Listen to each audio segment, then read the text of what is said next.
Awesome. Okay, awesome. Well, thank y'all for joining us. My name is Abby Lynn. I am the one of the NEISD transition teachers. I work with the Lee cluster. We also have on this webinar the Church Hill cluster transition, Ms. Erica Garza. And so we just appreciate y'all taking the time and joining us with obviously Michelle Morris with Consolidated Planning Group. But for this webinar to just learn a little bit more, we just ask that y'all keep yourselves muted, any of that. If y'all have any questions, drop them in the chat. Both myself and Erica will try to answer them as we go along. And then Michelle will answer some maybe at the end, or that she'll field some questions. But other than that, I guess, Michelle, if you want to take it away. Sure. Thank you all for being here. And thank you for having me, Abby and Erica. Yeah, like she said, since we're in webinar mode, we can't see you or hear you, but we do know you're out there. And as we go along, if you have any questions, you can go ahead and put them in the chat box. I'll get to as many as I can. If it seems like I'm ignoring your question, please understand that I'm not. It just may be that I'm about to get to that, or I want to finish my thought and then I'll get to it, something like that. This is being recorded, and after we're all finished today, everyone who registered will get the slides and a link to the recording. We are also starting a podcast, so we hopefully will be adding this programming to our podcast today as well. So yeah, just relax, sit back. If you have questions, please, or comments, please feel free to share those. We usually end right at 1 o'clock or earlier. I don't want to take much of your time. I want to be respectful of that. So Consolidated Planning Group, who are we? Who am I? And why should you be listening to me? We are a holistic financial planning firm. We're an independent firm that focuses really on just helping families that have loved ones with special needs. Now, it's about 95% of our clients have loved ones with special needs. And the reason that we educate and advocate so hard for families like yours is because the founder of our company, Allison, and her husband, Jeff, have 2 special needs daughters. They have 4 kids altogether, and 2 of them have special needs. So that's why we do what we do.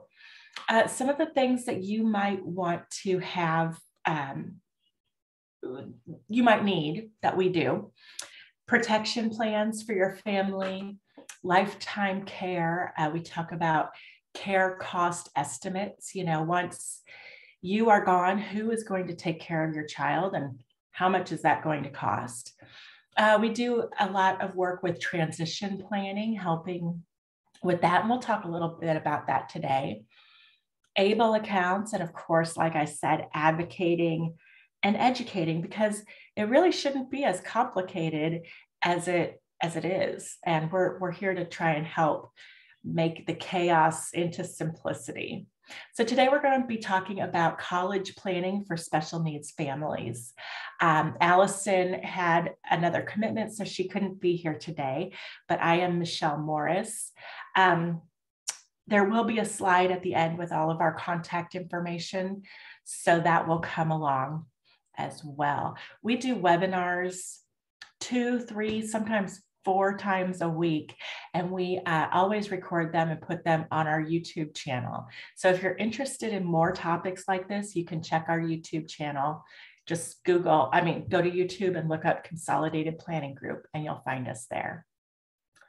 So talking about financial planning for college, I think at this point, if you're joining us, we already know that our kids are maybe not going to take the traditional path that is prescribed by the school districts and by society. Maybe your kid is on a different path. we want to keep an open mind. There are a lot of different options out there, a lot of different roads to get your child to adulthood and to success, whatever that looks like for you and for your family. It's not the same for everybody. You don't need to compare yourselves. Your kids are not behind. They just are where they are. I like to think of it as one of my favorite foods. When I make popcorn, I love popcorn, and I get that from my grandpa. You put the oil in the pan. I make mine on the stovetop, not in the microwave. You put the oil in, and then you put the kernels in, and you have it sitting there, and all the kernels do not pop at the same time. It's not just like all of a sudden all of your popcorn is ready. They pop off one by one, or sometimes 2 or 3 at a time. And that's what I think of as kids developing. They're not all going at the same time. Some of them take a little bit longer, and that's perfectly fine. They come out great in the end anyway. So don't compare yourselves to others. Don't worry about social media posts where people are posting the highlights of their lives, and maybe your child is a little bit behind. It's fine. It's not a problem. There are a lot of helpful resources out there for your kids. Transition programs, trade schools, and community colleges. Maybe heading straight into a 4-year college situation isn't right for them. And, that's perfectly acceptable. There are great university degree programs, but what about a certificate program, or just getting them a license in something that they can go out and do? Trade schools are fantastic, or tech schools. Maybe they do want to go to college, or you do want them to go to college. Maybe they can just take 1 or 2 classes to kind of test the waters and see how that goes. They don't necessarily have to live on campus. Maybe they can live at home and attend a school that's near you, or even a community school. There are some organizations that you can partner with to help your child live on campus if that's something that they really want to do. Texas Workforce Commission can also help, and we'll talk about them. And, when you're thinking about a career path, you need to think about the ideal work settings for your child. Maybe their interests are, who knows? Maybe they're interested in engineering, or animals, or music, like my son. You want to look at ideas within that interest that might be a good career path, but you also have to think about the work setting that they might be in. If your child is somebody who is active and wants to be on their feet, a quiet office job where they have to stay at their desk and be quiet might not be right for them. So you have to plan ahead for those things as well. So throughout this presentation, there are going to be a lot of links. And right now, when they're on your screen, of course, you can't click on them. But later, when we send you the slides afterwards, you're going to be able to click on all of these links. So I wanted you to be aware of that. Like I said, this is going to be recorded, and we will send these slides to you later on today. And all of these programs and options that I'm going to be highlighting today, these are not, we don't work for them and they don't work for us, but these are programs and opportunities that we have heard about that we want to share the word, share it with you, and let you look into them and see what might be a good fit for you. So there are a lot of different post-high school options out there, starting with day programs and transition programs. Things like Bloom Consulting, Daymark Living, My Possibilities, all of these listed here. I'm not going to read every one of them to you. I'm sure you can read. But a day program or a transition program is a great place where you can kind of test the waters after high school, Maybe find out a little bit more about what your child is interested in and what they would like to do, and what training or education they need to take that next step, what they need to build their confidence and help them see what they want to do. So these are some good options all over the state of Texas. We are based just outside of Houston in Sugar Land, but we work all over Texas. So on this slide, some of the things that you need to think about when you're talking about how is my child going to succeed in the future? What do they need? So these are some things that you as a parent can, kind of look for those teachable moments and kind of see, self-awareness. There was a study that found that successful participants in higher education showed awareness of their strengths and their weaknesses in academic and non-academic areas. So being aware of what challenges you and what you excel at, where are the opportunities for growth, and where can you have the opportunity to be able to help others maybe. These aren't really traits that are taught or can be taught in high school or middle school. So you as a parent can have chats about these things. And these are some of the things that the transition programs can help with as well. Proactivity, being able to see what needs to be done and take the initiative and get out there and do it. And these traits, this isn't something that's just, neurodiverse students need to work on these things. All students need to work on these things. It's not just you, it's every parent of a teenager needs to be thinking about making sure that their kids are a little bit more proactive, that they're willing to take the steps and to kind of see what steps need to be taken. Perseverance, things don't always happen correctly the first time or at all the first time. So we need to talk about that, persevering, try again. You might fail, but you might succeed. And yes, failure is hard, but we all have to learn it. And when you finally do succeed after failing a couple of times, how good does that feel? Goal setting, having them, what are their goals? And I'm sure this is something that you've already been working on, but to continue, let them know that goal setting doesn't end after they learn a skill or after they get that high school graduation or ever. Goal setting is something that is a lifelong process. You have to keep growing and reaching and hitting those goals. Thinking about presence and using the effective social support systems. So the presence of those systems, helping them understand what is available to help them if they run into struggles or roadblocks. Who can they turn to if they need someone, if they need help? And making sure that they actually do that. I mean, a lot of children know, if I have a problem or a question, I should ask my teacher. But sometimes it's a different story when it actually comes to doing it. So, reminding them not only what supports are there and who they can talk to and all of that, but guiding them to actually do it. And that's a little tougher, I know, because you can't be with them all the time. But you can remember that it's going to be a little bit more difficult for them to actually do it.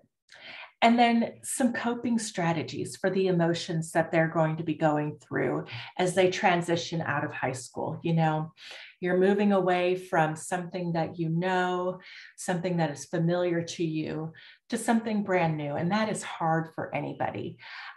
You're leaving behind some friends and making new friends. And of course, making new friends is not easy either. How are they going to emotionally deal with these challenges? How can they make it easier for themselves? How can they excel? And this is great for you to point out to your child what they're good at. Don't forget that you love gaming and you are so good at Mario Kart, and maybe you can find some friends who also love to play Mario Kart, or whatever it may be for your child. Success is different for everybody, and you shouldn't measure your child against everybody else because we all have a different scale. So when we're thinking about going off to college or even off to work in the future, the systems that you have set up in school, in high school, middle school, elementary, don't necessarily follow.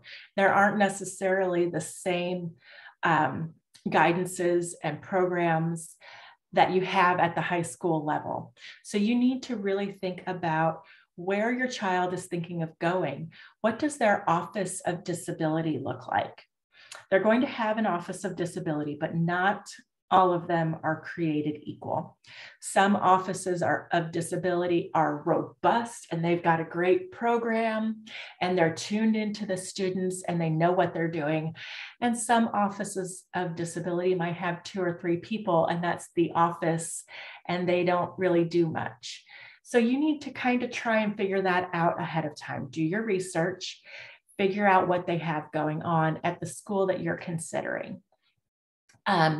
You can get some accommodations on things like your SAT and ACT exams, AP exams, college courses, and even graduate level exams. But the 504 and IEP programs that you have, they don't just automatically transfer over. You need to be able to tell them what accommodations are needed and why. And if you want an accommodation for some of these tests or for a college course, you need to check ahead of time and see what you need. What do you need to prove to get those accommodations? Are they reasonable accommodations for that test? You might even want to make sure that your child's testing, in terms of testing for their disability, is updated, so that if the college says, well, okay, we understand that you have this concern, can you show us something from your doctor that says that this is a problem?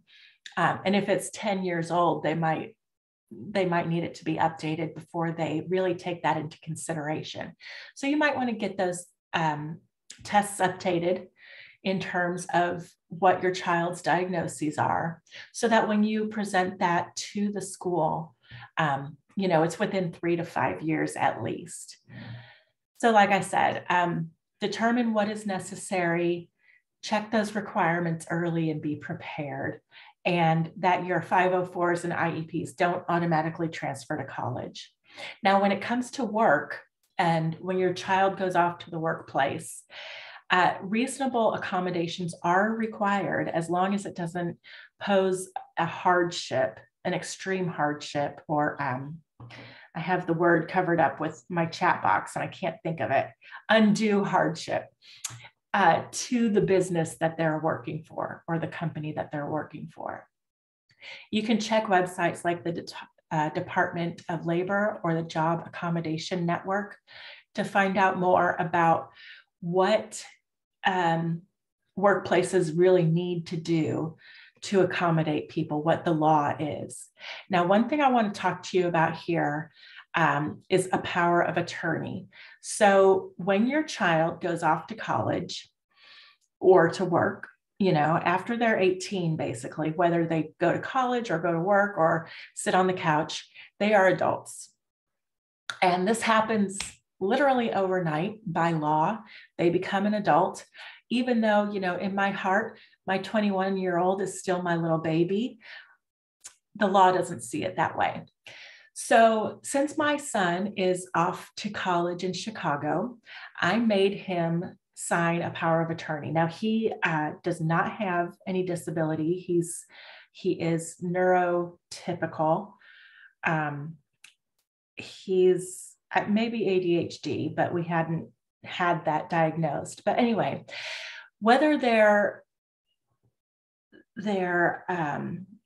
special needs or not, every child, you should have a power of attorney. And here's why. When your child goes across the country to school or across town to school, if something happens to them, if my son in Chicago, steps into traffic and gets hit by a CTA bus, there is no requirement that they call me and let me know because he's an adult. And how horrible would that be if I can't get a hold of him and I finally find out from his roommate maybe that something has happened and he didn't come back to their apartment, and then calling all the hospitals in Chicago. I would go insane. I would go insane trying to find that out. And even if I did find him, what hospital he's at, they have no requirement to tell me anything because he's an adult. So I have a power of attorney on him. I also have a medical power of attorney for him, saying that if for some reason he can't talk, he becomes incapacitated, he gave permission to them to talk to me ahead of time so that I can find out what's going on. And I think every parent should have that on all their kids, whether they're, when they turn 18, they're going to be adults. That's such a scary thing to me. Anyway, if that worries you too, it's a quick form you can print online and have them sign, or you can have it prepared by an actual attorney. You do need to have it witnessed and notarized, but most banks can do that. So after high school, there are a lot of great educational options. And these are some of the programs that are put out by different colleges.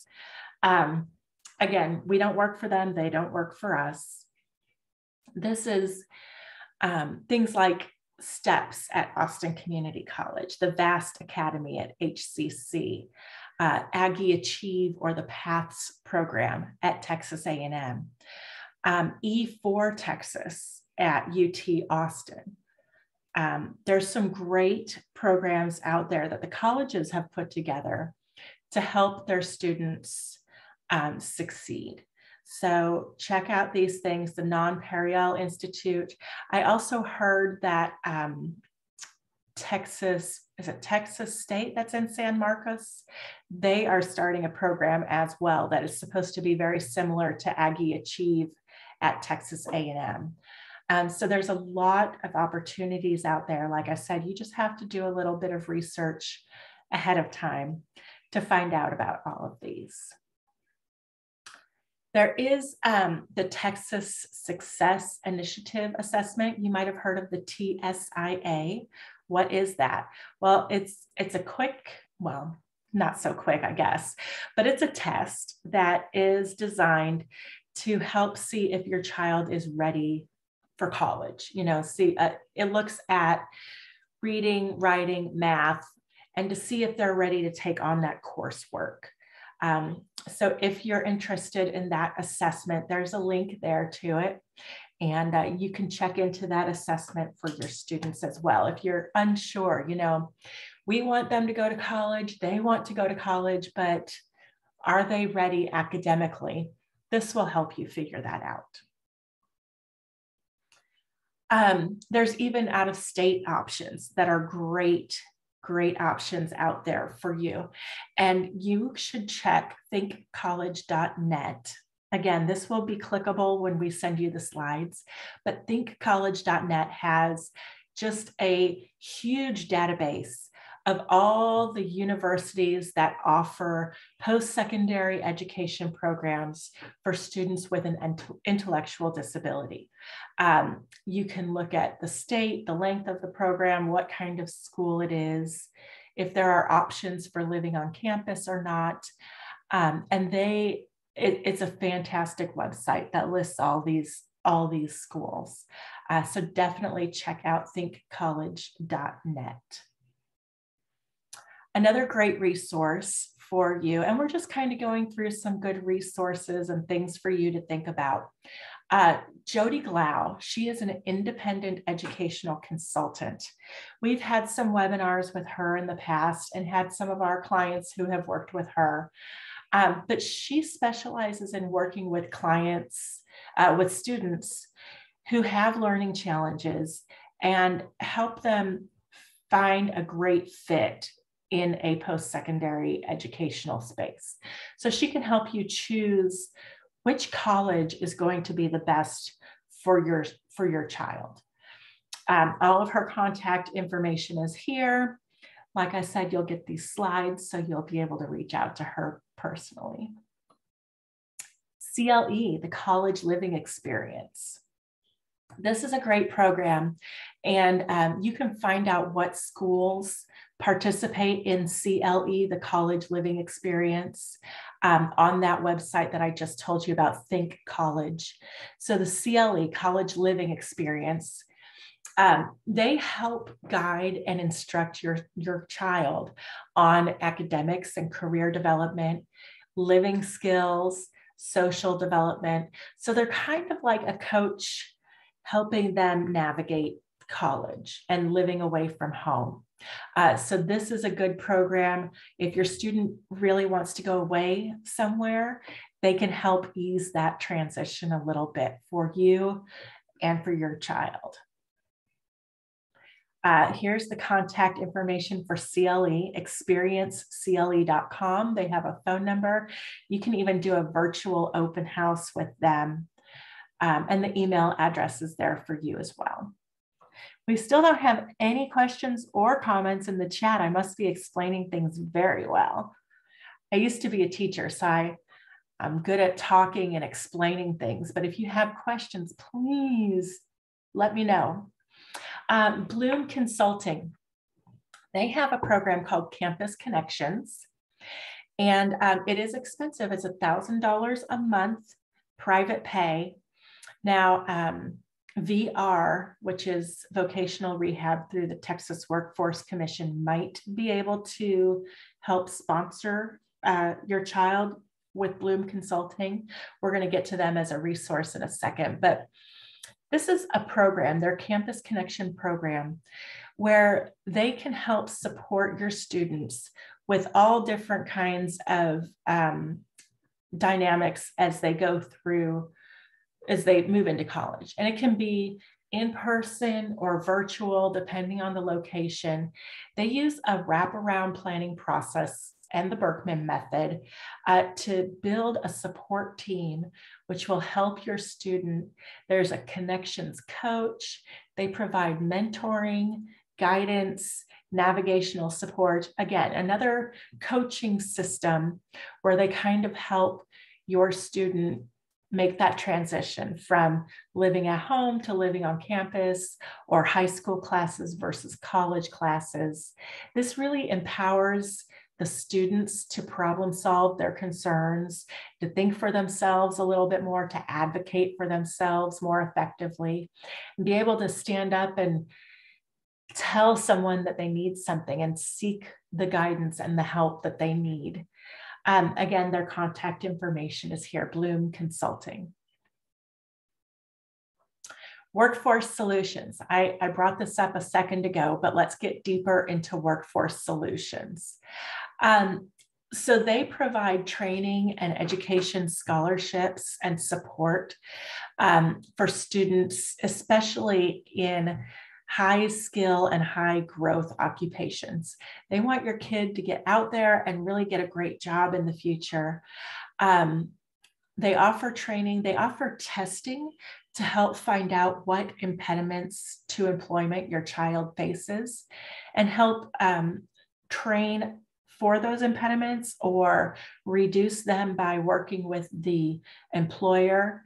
And this is a program through the state. So it's Texas Workforce Solutions. You can call Anna Kluth. We've worked with her many times in the past. They help students find what would be a good career for them, help train sometimes in that career. Sometimes they even will pay for college courses if it's something that is helping train them for the career that they determine would be a good fit for your student. They can help find, for this career, what does the salary look like? What do people get paid to do this? Where are some job openings? Where should I look for a job? And how do I prepare myself to be able to get that job? So it's a really great program. There's a little bit more about it here on the next page. They offer pre-employment transition services. They sometimes refer to this as PreETs or PreETs. There's going to be a link where you can click that and find out more information and sign yourself up for this great program. So you don't have to be on a waiting list for 20 years for this or anything. You just have to go sign up, and they can do all these wonderful things, providing tools and resources to help your child be successful. Like I said, they'll help them explore different careers. They provide work-based learning, education counseling, work readiness programs, self-advocacy training, all of that kind of stuff. And they work with kids generally between 14 and 22 years old. Okay, so you're going to want to click on that later on and sign up for the VR vocational rehab program. And Michelle, just so everyone knows that the transition teacher that is assigned to your student's cluster, they can also help facilitate that connection. We send in referrals all the time for Texas Workforce. So if that is something that y'all are interested in, you can contact the transition teacher and they can also help with that. Oh, that's fantastic. Thank you, Abby. So the next big concern when you're thinking about college for every parent is, how the heck am I going to pay for that? Well, start with the FAFSA. That's our advice. Start with the FAFSA. It opens up on October 1st. You can fill that out. Even if you think that you make too much money, you're not going to get funding from the FAFSA. Or, even my child might not go to college, so I'm not going to fill it out. No, you definitely should, because, okay, first of all, we know our kids are going to change their minds 3 or 4 times about everything. So if they change their mind and they decide that they do want to go to college, you want to be ready. Also, FAFSA is not only for student aid, but also schools look at them for scholarship information. So you need to fill it out. And even if you think you make too much money, you might be surprised at what you find out. So starting October 1st, you can fill that out. Of course, there are also scholarships, whether they be community-based, school-based. Maybe it's based on the disability or disease that your student has. They could be related to activities like sports, music, band, foreign language, theater, arts, all kinds of opportunities out there offer scholarships. There's even scholarships for siblings of a student who has a disability, or there's a lot. They can be based on your student's volunteer work, or if they have red hair, or, you've heard about those things and it's true. Maybe it's a writing sample that gets judged, and you can win a scholarship like that. The school that your child is interested in will have some scholarships. And then again, there's plenty out in the wild that you can look for. One thing that I learned when my student went to school is that, after we applied and we did the FAFSA and we did all of that stuff, you get an award letter from the school that will tell you exactly how much FAFSA money you get, how much you get in loans, whether they're subsidized loans or unsubsidized, and what scholarships you get. And something that nobody really talks about is that when you get that letter from the school, you can negotiate that. You can call the admissions rep or whoever you've been, sending information to, and or whoever sends you the letter, and say, well, this is really great. Thank you. Thank you. Of course, butter them up first. Thank you so much for this fantastic scholarship that you are providing for my son to attend your school to study music. This really helps. But, our family is only able to contribute X amount of dollars. And if we could have maybe $5,000 more, we could make our dream of attending your school a possibility. A letter like that, as cheesy as it may sound, will actually go far. And we received, personally, this happened to us. We went back to our school and let them know that we wanted more, and they gave us more. They were able to find another dean's scholarship or something like that to give us a little bit more money. At the time, our son also had scholarships at another college, so we were able to kind of leverage them against each other, but we knew which school he really wanted to go to. So yeah, many people don't know that gift letter or award letter that you get from the college is negotiable. So do your research early, know when those deadlines are. All of the different scholarships have different deadlines. Maybe you're going to need a spreadsheet, maybe just a good notebook. I'm more of a notebook gal, but I know a lot of people like to use a spreadsheet, letting you know when the deadlines are, if you've submitted your application, what else you need to do, that kind of stuff. Another way to fund your child's post-high school education would be with a 529 college savings plan. Now that's a 529C college savings plan. That's how you can remember that. There's also something called the 529A, which is an ABLE account. And that is meant only for students who have a disability. As long as you can show that the disability began before age 22, you can have a 529A ABLE account. It acts pretty much just like a 529C college savings plan. You put the money in, anybody can put the money in, and it grows tax-free. And as long as you use the money for things that are allowed, and in the ABLE account, it's not just for college. You can use it for housing and computers and transportation and tutoring and all kinds of different stuff. We have an entire webinar just on ABLE accounts, but it's a great program. And if you have a student, whether or not they go to college, they can have an ABLE account because you don't have to use it only on college. I think that's a great thing, just in case, to have that safety net there. Also, vocational rehab from the Texas Workforce Commission, they might provide some funding if the classes or the training or whatever it is in line with the goals that they established within the plan that they put together for your child. Okay, so the next few pages are just lists of scholarship information that you can look at, when you have time later on. But there are so many great scholarships out there. So we have listed here for you. First of all, if your child was adopted, they basically get to go to college for free.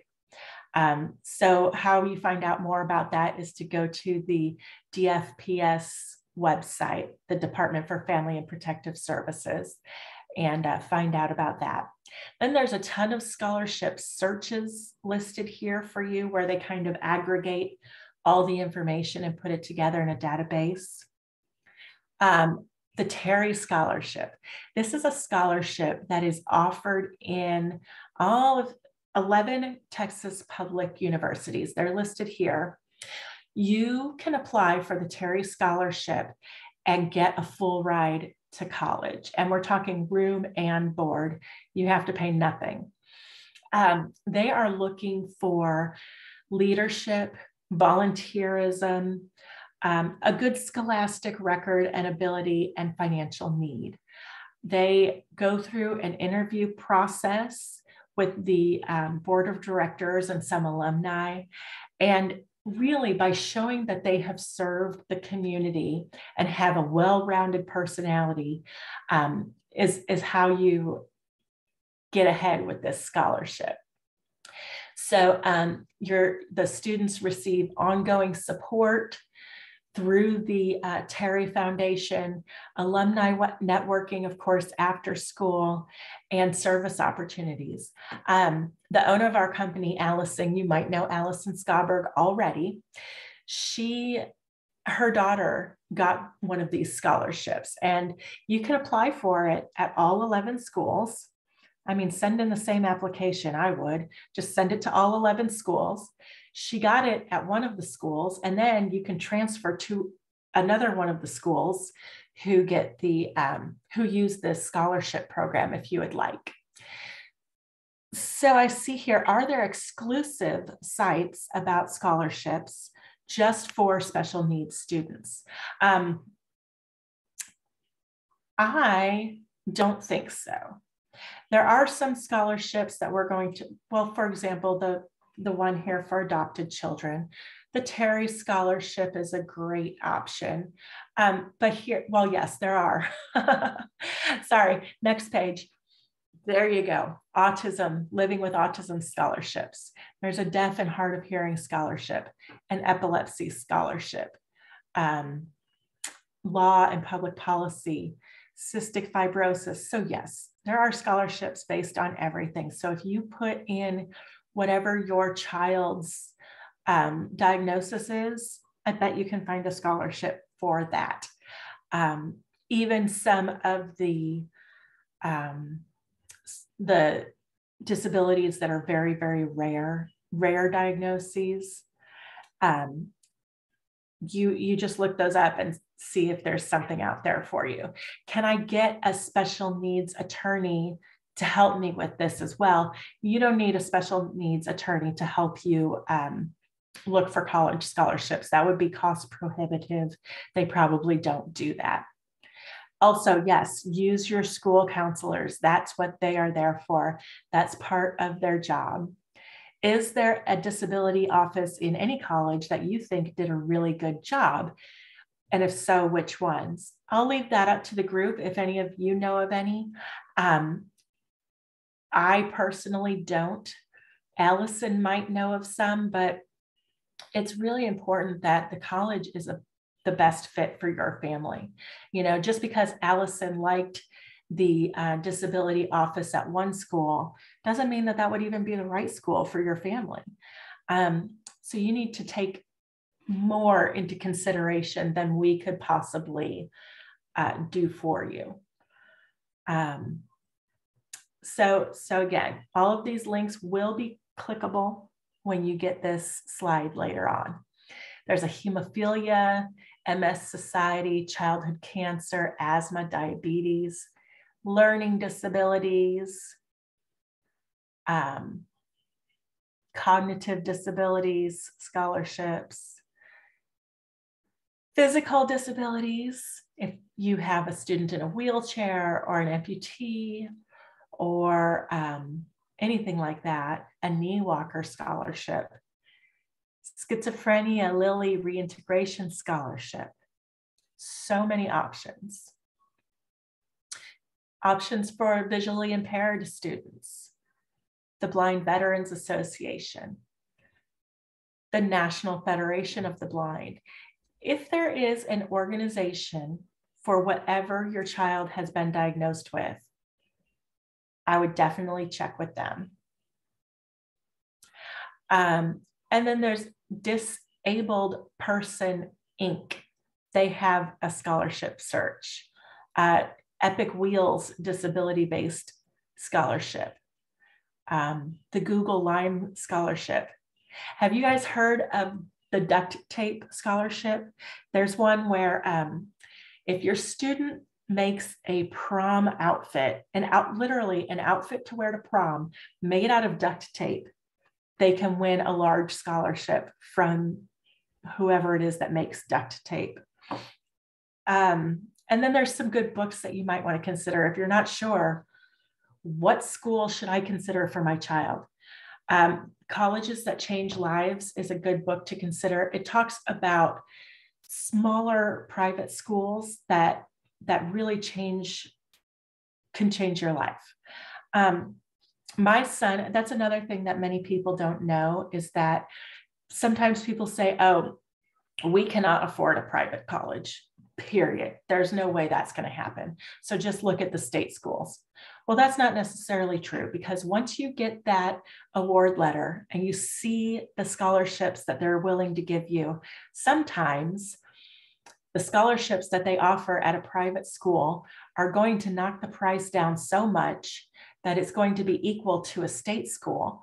But the state school can't give out as many scholarships because there's so many students. Not everybody gets a scholarship. So it kind of balances out. My son ended up going to a private school, which we never would have thought would be possible. But he got enough scholarship money to make it just about the same as if he were going to go to A&M, and he's less likely to get a scholarship at A&M because it's so competitive and there's so many kids. You can also check out the FISC guide to colleges to help you sort through your options and figure out what's going to be a good fit. Here, there's a page with a link to our upcoming webinars. This is going to take you to the events tab on our website, or you can just go to consolidatedplanninggroup.com and look at the events tab, and that will take you to all of our upcoming webinars. Of course, you can also check out the whole rest of our website too. I worked really hard on it. Once you look at the webinars that we have on there, you're going to see a lot of these topics. And these are things that we talk about in our webinars and things that you should be thinking about and preparing for. How do you develop a comprehensive special needs care plan? What are your future care costs going to look like? We talk a lot about the Texas waiver programs and the lists for those. Are you on the list for a waiver? SSI and SSDI. By the time your kid goes away to college or finishes with high school, they should have or should be just about ready to apply for SSI. If you don't know what that is or you have questions, you can let us know. ABLE accounts, we talk a lot about beneficiary designations, special needs trusts, how to fund them, how to get that set up.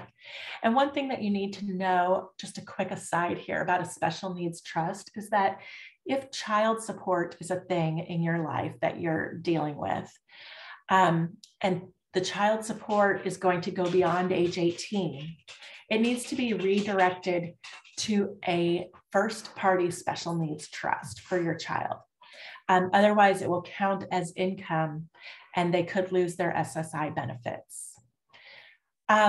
If you think that a residential housing situation is going to be good for your child, you should start touring those early, several years before you think that you're going to be ready to make that transition. There could be a waiting list. We do have some residential housing webinars that we've done. Some of them are kind of like speed dating, where we quickly introduce the different residential options out there for you. Guardianship. So if you're considering guardianship for your family or for your child, you should get that process started when they are within 6 months of turning 18. Now, guardianship isn't for everybody. There's also things like partial guardianship or guided supported decision making. And don't forget about those power of attorneys that we talked about too. Guardianship, supported decision making, power of attorneys, those can all be set up through an attorney who specializes in these kind of topics. You don't want to go to like a real estate attorney who is your next door neighbor who will do it for free, because you're going to spend more money undoing a mistake than you would have spent just to get it done right the first time. So consult a professional who knows what they're doing. We did talk about post-high school education options. Sorry, Michelle, can I just interject? The supported decision-making agreement we can actually do at school. Oh, fantastic. In our, again, for any ISD, I'm not sure if there's anybody else who is with a different district, but check with your district because the system that we use, Frontline, updated it to where we can sign a supported decision-making agreement, because you only have to either have a, you can either get it notarized or you have 2 witnesses sign it. So that is something that we're able to do at this. Good, thank you, Abby. Yes, and we talked already about waiting lists. So again, this is our team at Consolidated Planning Group. We are small, local, independent. We work all over Texas because we do most of our meetings over Zoom. It's been extremely helpful now that everybody knows how to use Zoom, because we can consult with people in Houston or Dallas or San Antonio or El Paso or wherever we want to work. And they don't have to worry about traveling to us or hiring a babysitter or anything like that. When you call us, you know, it's just us. You're calling my cell phone or you're calling the office where the girls sit. We do have 4 girls who help with marketing and advertising, things like that. It's a collaborative team, really. We all know who our clients are and take a vested interest in making sure that you're taken care of. We are members of the Special Needs Planning Academy, and we are also National Social Security Advisors. So if you have questions, if you want to talk to us about any of these things, it's super easy to reach out to us. We always do a free initial consultation. Call it a consultation, call it an icebreaker chat, call it whatever you want, but it's free. And you can sign up for that directly through that QR code. That will take you straight to our calendar, and you can just pick a day and time that works for you. If QR codes aren't your thing, you can call us. The phone number is there, or email us. Of course, it's a good idea also to follow us on Facebook. We put all of our webinars as they're coming up, we put them there. We put helpful articles and tips. And our YouTube channel there is where we keep all of our webinars. And sooner or later, we're going to have that podcast up as well. So check us out. Please reach out if you have any questions or if there's anything you need. That is it for me. But if anybody has any questions, I'll kind of hang around for a couple last few minutes. I really appreciate you all being here with me today. Abby and Erica, thank you for hosting and for sharing this webinar with your groups so that they can come learn this information. And if anybody knows, you know, somebody who would be helped by this information, please feel free to share it. Tell people about us. We're here to help. Okay, so I don't see any other questions or anything coming through. So I guess I'll give you the last, 6 minutes left. Enjoy the rest of your day. I know Christmas and the holidays are coming, so happy holidays to all of you. Thank you for being here. And if there's anything that you need, you can reach out to myself, Abby. Erica can also help you. You'll get an email later today with all of these slides and the recording. Okay, thanks y'all. Bye-bye.